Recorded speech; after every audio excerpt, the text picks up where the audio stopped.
Hello, it's John Heaton, and today I'm going to review this album from ELO, Time, released on the 2nd of July 1981.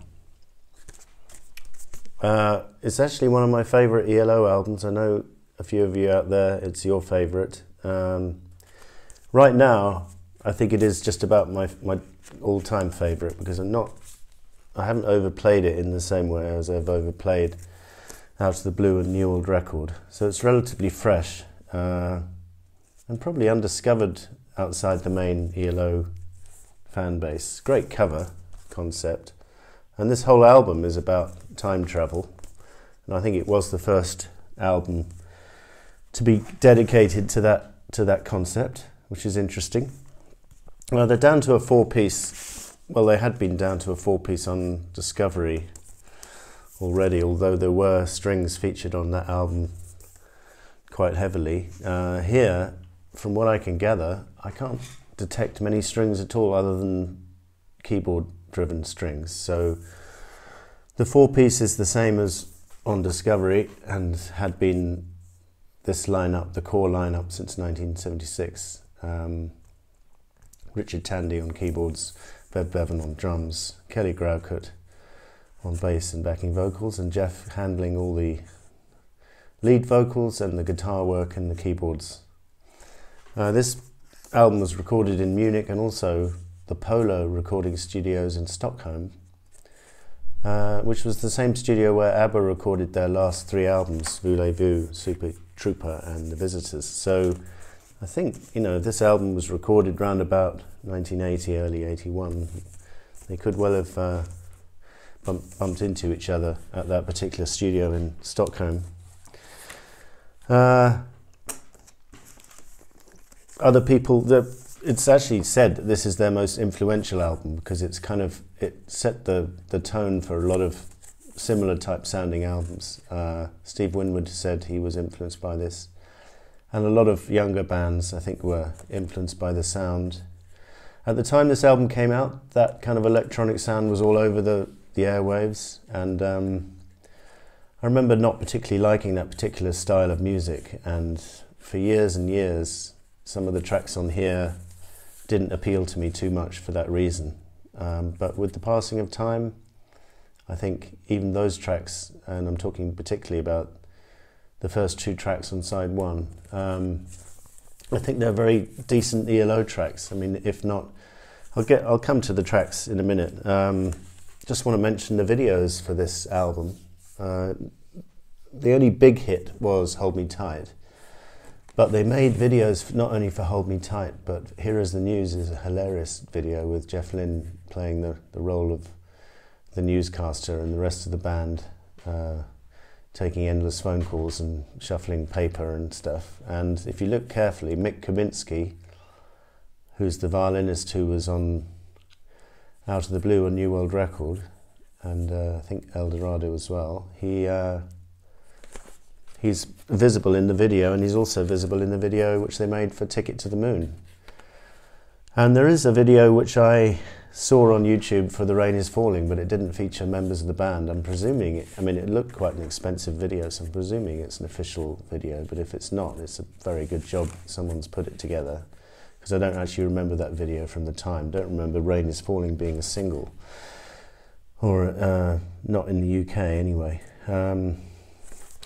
So this album got to #1 in the UK pretty effortlessly, number 16 in the US.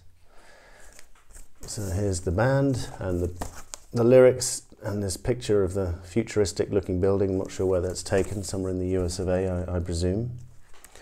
And as I say, another nice cover concept. The new vinyl, 180 gram, this is my son's copy.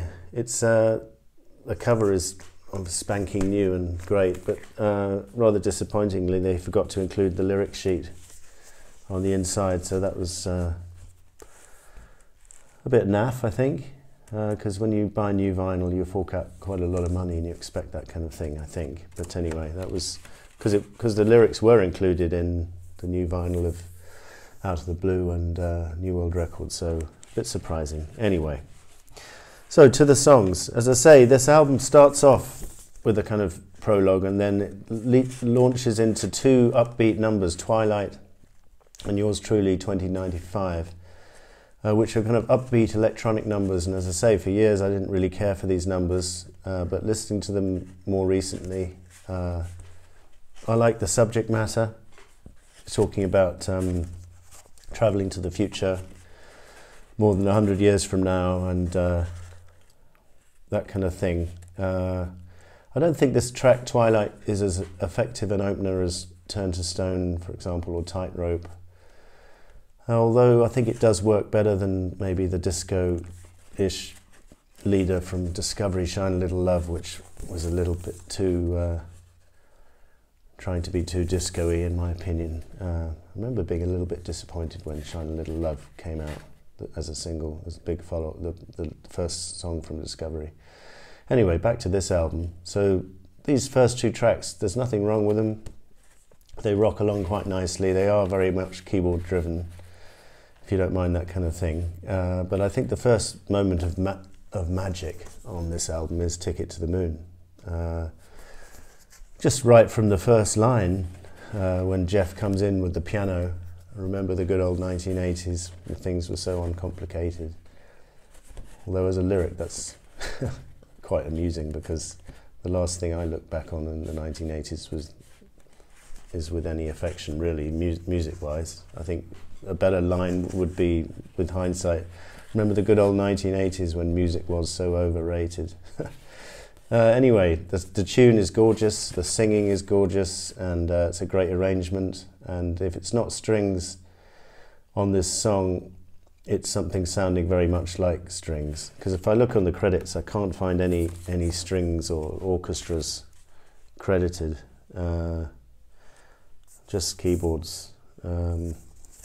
So either they are on there but not credited, or Richard Tandy's doing a damn good job of mimicking the strings. So Ticket to the Moon, 10 out of 10 track. And then The Way Life's Meant to Be is just probably one of my favourites on the album. A gorgeous track, right up there with the top ELO songs, and was not a single, though, could easily have been.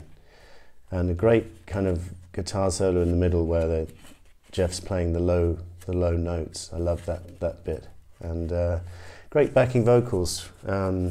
Jeff Lynne, Kelly Groucutt. This had been a feature of ELO and was rather missed in the years after, Jeff Lynne's solo years. I think he missed Kelly Groucutt's backing vocals, because I think they are memorable, particularly on this album and Out of the Blue and Discovery, and Face the Music. So yeah, top track. And then a kind of moody instrumental, Another Heart Breaks, closes side one. Not brilliant. Similar in feel, I guess, to The Whale from Out of the Blue, but not as successful. Reasonably nice chord changes. Jeff sort of moodily saying Another Heart Breaks. It's okay, it's just nothing special. And then we turn over to side two, and it starts off with a typical ELO piano entry, and then just a gorgeous tune, The Rain Is Falling. And as I say, it could have been, it probably was a minor single, but I don't remember it being, because there is a video for it out there. Great song. And then From the End of the World, another electronic up-tempo number, but I think it works probably better than like a track like Yours Truly on side one. I think this has got a lot of energy. And the other track, which is in this vein, Here Is the News, was a single, not terribly successful, I don't think, but again, I think that those are the two best up-tempo tracks on this album in terms of electro-pop, or whatever you want to call it. And then sandwiched in between those two tracks is a gorgeous track called The Lights Go Down, which is melody to the fore, really nice guitar work from Jeff, and Kelly Groucutt, again, with Jeff doing some great backing vocals. I love that track. And then probably the best ballad on the album alongside Ticket to the Moon, 21st Century Man. Sort of continuing the theme of travelling to the future, a penny in your pocket, suitcase in your hand, they won't get you very far. No, you're a 21st century man. Brilliant. Good backing vocals again. Tuned to die for, that's my favourite phrase. And right up there, could have been a single, but maybe it was deemed to be too slow. And then the album finishes with Hold On Tight, which is kind of one of Jeff's rockabilly type numbers that he does well, but he kind of does it in his, he can do it, this kind of song, in his sleep. And I think this is probably more successful than, say, Rock and Roll is King from the next album. And there's a Wilbury song which is in this vein as well.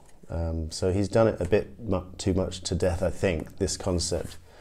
But this track was relatively fresh at the time and was a big hit single, expensive video, and some nice French words, you know, hold on tight to your dream, the English, and then accroche-toi à ton rêve.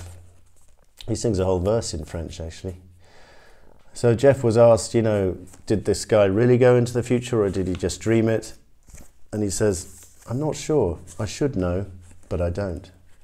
So, all in all, this album is in the top 3 ELO albums in my opinion, and it's actually very cohesive. It works well as a concept and the tracks flow well together. Relatively undiscovered in terms of what's played on the radio, so I think it's for that reason it's one of the most precious albums and one of the ones I come back to the most. So good effort, Jeff and the team, and thank you, ELO. Thank you. See you next time.